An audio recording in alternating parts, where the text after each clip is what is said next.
Ontem, supostamente a favor da anistia dos envolvidos nos ataques às sedes dos três poderes.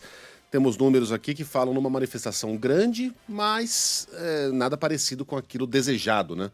Pelos apoiadores do ex-presidente Jair Bolsonaro. Ivan, já falei aqui que eu acho de manifestações a favor de pessoas e não a favor de ideias. Mas se a gente for medir aqui o tamanho do público, proporcionalmente é parecido com o que a gente viu no Rio de Janeiro, né, Ivan? Bom dia. Pelos números oficiais, maior, viu, Megali, né? Proporcionalmente, eu digo, né? A população de São Paulo é muito maior que a do Rio. Sim. Grande, né? Aí faz sentido. É claro que foi grande. 44 mil pessoas é o que diz aquele monitoramento, né? Os dados do monitor da USP, o Datafolha fala em 55 mil. O Datafolha usou também imagens aéreas ali para fazer o cálculo. Enfim, o ex-presidente Jair Bolsonaro voltou a defender a anistia dos presos do dia 8 de janeiro, nesse ato na Avenida Paulista. Ato que contou com a presença de parlamentares da oposição, de alguns governadores. Tiveram presentes também a mãe e a irmã da cabeleireira Débora Rodrigues, aquela que é acusada de ter participado dos ataques à sede dos três poderes e que agora está em prisão domiciliar, né? Depois de 2 anos detida, ela que ficou famosa por ter pichado ali a estátua da Justiça usando um batom. Ao defender a anistia, Jair Bolsonaro chamou de absurdo o tratamento da Justiça em casos como o da Débora. Sou um psicopata para falar que aquilo que aconteceu no dia 8 de janeiro foi uma tentativa armada de golpe militar. E condeno essas pessoas, como diz no jargão da justiça, de passeada, de bolo. E olhe só o que está acontecendo no Supremo no dia de hoje, apesar de domingo. Eles já formaram maioria para condenar a uma pena absurda um pipoqueiro e um sorveteiro por golpe de Estado armado.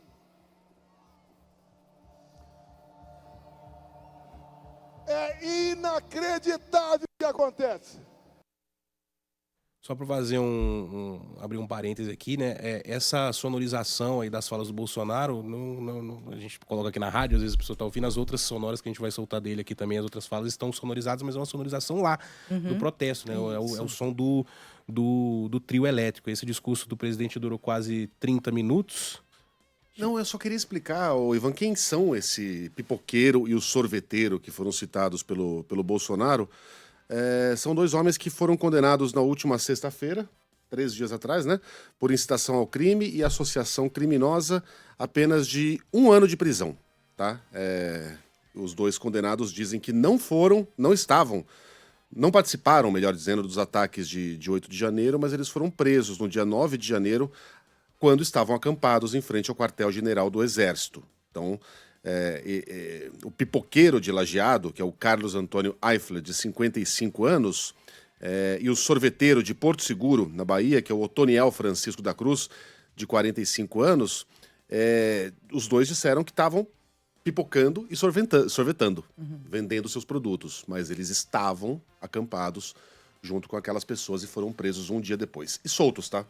Cerca de 10 dias depois. Aliás, o próprio Bolsonaro disse que se estivesse no Brasil naquele dia 8 de janeiro, ele também seria preso, né? Voltou a dizer que foi prejudicado na campanha de 2022, que por isso não foi eleito, que o golpe que deram foi, na verdade, ter, inocentado, usando as palavras dele, o presidente Lula, feito com que ele fosse candidato.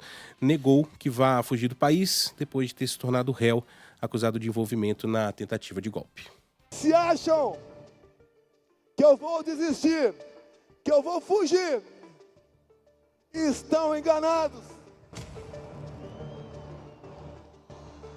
Eu fiz um juramento e eu cumpro. Defender minha pátria com sacrifício da própria vida. E aí, sobre o pipoqueiro e o sorveteiro, o presidente chegou a discursar em inglês, né, para falar sobre essa situação de que é esse tipo de pessoa que está sendo acusado de um golpe de Estado aqui no país. Eu não falo inglês. Uma grande falha da minha formação. Mas quero dar um recado aqui para o mundo.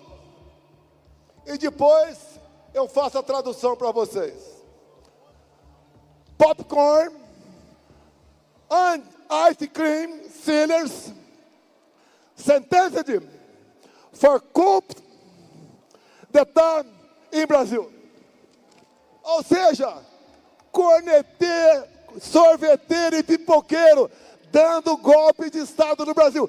É uma vergonha!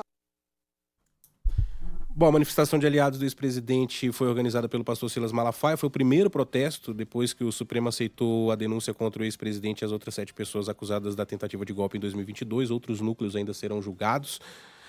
Com relação ao número de manifestantes, repito aqui, 45 mil pessoas, segundo o monitor do debate político no meio digital do SEBRAP, da ONG More in Common, sob a coordenação da USP, uma margem de erro de 5 mil para mais ou para menos, 5.400 para mais ou para menos, então, entre 40 e 50 mil pessoas.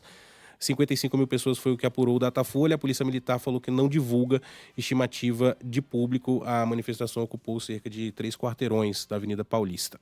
Eu sugeriria aos nossos colegas que evitassem cair na tentação de tirar sarro do Bolsonaro pelo inglês esquisito dessa fala. Primeiro, porque não se tira sarro de quem não fala uma segunda língua, né, num país como o Brasil. Segundo, porque tem muito método nisso aí, né? Todo mundo sabe da lenda do homem simples perseguido pelas elites intelectual e política, perseguido pelo Supremo Tribunal Federal. Ele é o tiozão do churrasco, ele é meio gozado, ele vai comer frango e farofa cai na perna dele, ele não tá nem aí, come leite condensado com pão no café da manhã, aí quando a câmera é desligada ele come lagosta com embaixadores, ele sabe usar os talheres, né? Então não caiam, né, nessa tentação de que engraçado o inglês, porque esse é o jogo. Esse é o jogo que está sendo jogado aí e tem bastante método quando a gente vê essa imagem do homem simples passando vergonha. Não tem nada disso, né? Não entre nessa. Ivan, obrigado.